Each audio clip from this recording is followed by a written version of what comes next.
Assalamualaikum warahmatullahi wabarakatuh. Bismillahirrahmanirrahim. Innal hamdalillah wassalatu wassalamu ala Rasulillah wa ala alihi wa ashabihi wa man tabi'ahu huda wa ba'd. Pemirsa, sahabat As-Nabil TV rahimakumullah. Alhamdulillah kembali Allah mempertemukan kita pada program atau acara kesayangan kita, yaitu Balalajaran. Harapannya dari Balalajaran ini mudah-mudahan Allah senantiasa memberikan kemanfaatan kepada kita semua. Dan insya Allah pada kesempatan kali ini kita akan meneruskan pembacaan kitab Ayyuhal Walad kita yang semalam sudah berada di halaman 6 pada baris pertama. Qala al-musannifun rahimahullahu ta'ala wa nafa'ana bi'ulumihi wa bi'ulumi masyaikhihi wa talamidhihi wa bi'ulumikum fid dharaini amin. Qala wa qala Rasulullah sallallahu alaihi wasallam al-kayyisu man dana nafsahu wa amila lima ba'dal mauti wal ahmaqu man ittaba'a hawahu wa tamanna 'ala Allah ta'ala al-amaniya. Junjungan Nabi kita Muhammad sallallahu alaihi wasallam, beliau bersabda, al-kayyisu ay al-aqilu, orang yang berakal itu, kata beliau, adalah orang yang senantiasa menghitung-hitung dirinya, kemudian dia beramal untuk sesudah kematiannya. Sedangkan orang yang tidak cerdas itu atau yang tidak menggunakan akalnya itu adalah orang yang senantiasa memperturutkan hawa nafsunya dan dia selalu berangan-angan kepada Allah Subhanahu wa taala dengan angan-angan yang banyak tapi tidak beramal. Pemirsa sahabat TV As-Nabil rahimakumullah, dalam hadis Rasul yang tadi kita pahami terjemahannya, ada dua hal kelompok manusia itu. Ada orang yang disebut Nabi Al-Kayyis, orang yang berakal. Ada orang yang tidak menggunakan akal, bahkan kita biasa menyebut orang yang bodoh, orang yang dungu. Nah, dalam kesempatan ini kita coba untuk memahami hadis Rasul ini. Yang pertama, bahwa orang yang berakal itu, orang yang cerdas itu, di dalam diri kita Allah memberikan beberapa potensi. Ada potensi akal, kemudian ada hati, ada nafsu, juga ada ruh. Akal untuk kita berpikir, hati untuk kita bersikap, untuk memilih baik buruk, kemudian nafsu untuk kita berkehendak, sementara ruh adalah untuk kita hidup. Nah, berkaitan dengan akal, Nabi menyebutkan orang yang berakal itu ada dua hal pada dirinya. Yang pertama, kata Rasul, dia selalu menghitung-hitung dirinya. Dia menggunakan akal untuk tafakkur, untuk berfikir, bahkan merenung. Kalau dia berada di pagi hari sampai sore hari, kira-kira apakah ketaatan, amal saleh, kebaikan lebih banyak daripada keburukan atau kesalahan, kekhilafan, bahkan maksiat yang dia lakukan. Kalau kebaikan lebih banyak, dia tentu akan selalu bersyukur kepada Allah Subhanahu wa taala atas anugerah yang diberikan kepadanya. Dan kalau itu suatu kekhilafan, kesalahan, bahkan maksiat, dia akan cepat-cepat bertobat kepada Allah Subhanahu wa taala.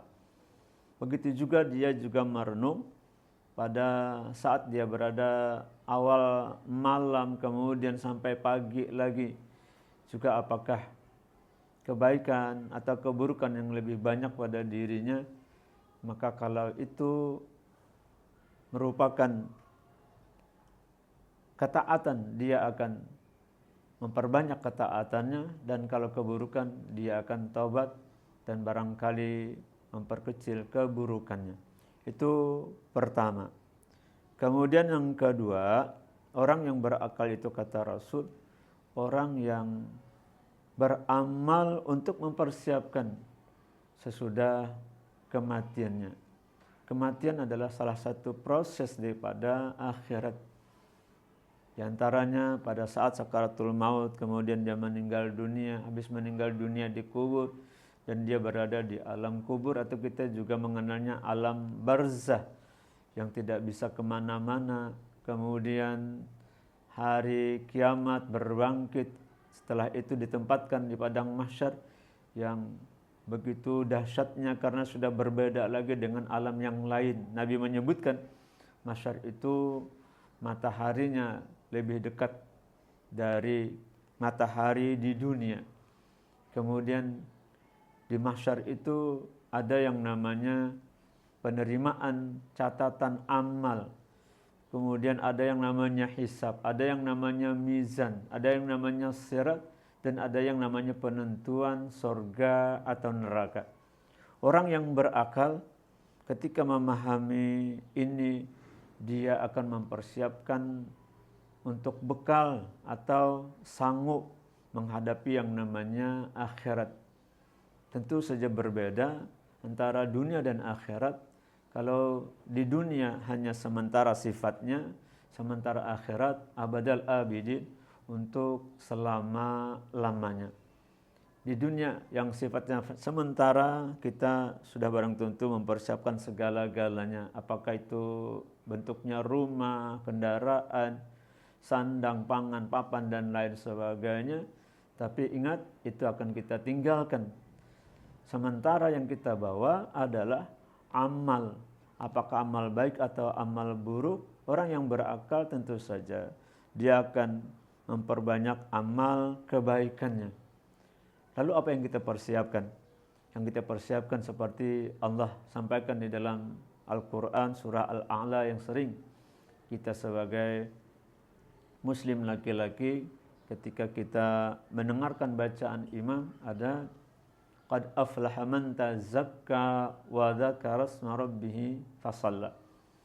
Yang pertama kita persiapkan terus-menerus membersihkan hati untuk mendapatkan keberuntungan, kemenangan di akhirat. Kemudian yang kedua, selalu mengingat berzikir kepada Allah Subhanahu wa taala, dan yang ketiga beribadah melalui salat kita. Kenapa salat disebutkan di sini? Karena salatlah yang paling banyak sebagai modal, sebagai persiapan kita, bekal kita untuk perjalanan akhirat. Kalau kewajiban yang lain umpamanya puasa itu hanya setahun sekali pada bulan Ramadan. Zakat itu kalau kita diberikan kemampuan oleh Allah sampai waktunya, sampai nisab haulnya. Kemudian kalau haji seperti saat ini, saudara-saudara kita yang melaksanakan ibadah haji, itu pun kalau diberikan kemampuan dalam seumur hidup sekali. Tetapi salat yang kita lakukan dalam sehari semalam, 17 rakaat atau 5 waktu, maka itulah yang paling banyak akan kita bawa pahala ke dalam kubur umpamanya. Atau salat-salat yang kita tambah rawatibnya, qabliyah, ba'diyah, kemudian nawafil yang sunat-sunat lainnya, itu akan memperbanyak persiapan kita untuk perjalanan akhirat yang tadi lebih tidak seperti di dunia sementara tetapi selama-lamanya. Nah, mudah-mudahan kita dimasukkan oleh Allah Subhanahu wa taala sebagai apa yang disebutkan oleh Rasul, sebagai orang yang berakal, orang yang cerdas untuk menggunakan kesempatan hidup kita di dunia sebagai persiapan untuk di akhirat nanti. Demikian pembelajaran kita pada kesempatan kali ini. Sekali lagi mudah-mudahan ada manfaatnya. Assalamualaikum warahmatullahi wabarakatuh.